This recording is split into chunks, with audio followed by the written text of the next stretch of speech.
I never thought the hardest part working in corporate finance would be surviving the office politics or the predators in power. But that was before Derek Marshall became my boss. Derek strutted into Brenton Capital like he owned the world. Tall, charming, confident. He carried himself like a man who thought every woman in the room secretly wanted him. I didn't. I just wanted to do my job. I graduated top of my class, landed a competitive analyst role, and worked 60-hour weeks to prove myself. I wasn't here for attention. I was here for respect. But Derek? He wanted neither intelligence nor work ethic. He wanted submission. It started subtly. The accidental hand on my lower back. The lingering glances during meetings. Then came the late-night messages. Still the office? You should come up to my floor. I'll make it worth your while. I ignored them all. Then, during our annual retreat in Napa, it escalated. He cornered me in a hallway of the resort after dinner, drunk on whiskey and ego. You're pretty smart, he said, pinning me between a wall and his cologne-heavy breath. But not smart enough to realize how this game works. You want that promotion? You want to keep your job? You'll do what I say. I was frozen, heart racing. I stared at him. You're not that irreplaceable, sweetheart. I said nothing. I just walked away. But I knew what I had to do. I didn't go to HR. I'd heard too many stories. Women who spoke up and were quietly let go months later. HR didn't work for us. They worked for them. So I played a different game. I bought a discreet voice recorder the next morning. Carried it with me every day. Waited. For weeks, he kept pushing, making comments, suggesting we have a private dinner to go over my performance review. Then, on a Thursday evening in early April, he called me into his office. I've given you chances, he said, eyes cold. You're good at your job, but there are plenty of good analysts. You're not special. You're replaceable. He leaned forward. You want to stay here? You sleep with me. One night. That's all. He smiled like he'd just offered me a luxury cruise. What he didn't know, the recorder in my pocket was on.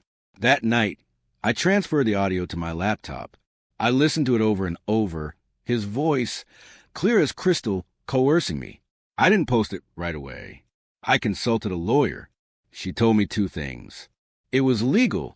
I was in a one-party consent state. Once it was out, I couldn't take it back. I thought about it for 2 days.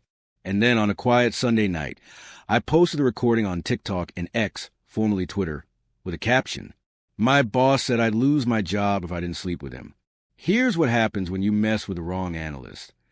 I didn't show my face, but his voice was unmistakable. By Monday morning, it had over 800,000 views. By noon, over 1.6 million.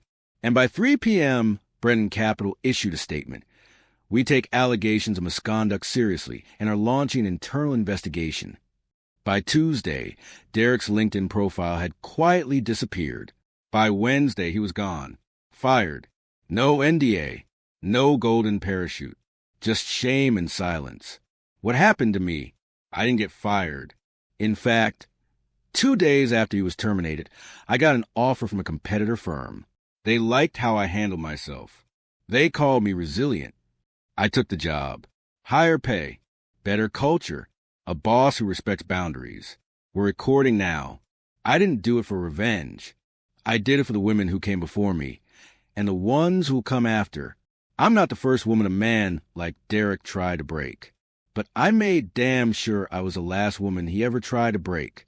Because the next time someone in power says, you'll lose everything if you don't sleep with me, they might want to think twice.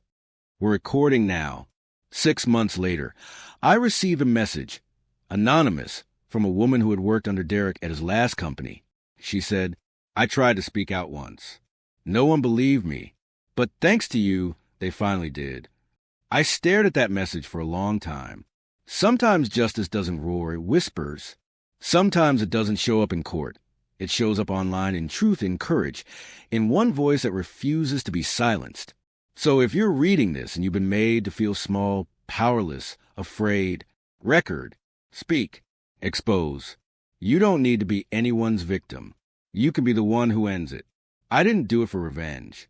I did it for every intern who got cornered at a conference, every junior analyst who smiled through the discomfort, every woman who was told to just let it go if you want to keep your job. I did it because silence is what predators count on. But I refused to be quiet. I wasn't going to be his secret. I was going to be his downfall. Because the next time someone like Derek leans in, smug and powerful, and whispers, "You'll lose everything if you don't give me what I want," he'll hear my voice echoing back, "Are you sure?" Because I'm already recording. 6 months later, I got an anonymous email. No subject line. No name. Just one sentence. I was next until you stopped him. I sat at my new desk in my new office in a company where I was respected, not reduced. I read that message again. And again, my hands trembled, not from fear, but from knowing I changed something. Maybe not the whole world, but for one woman, one life, one future, I changed everything.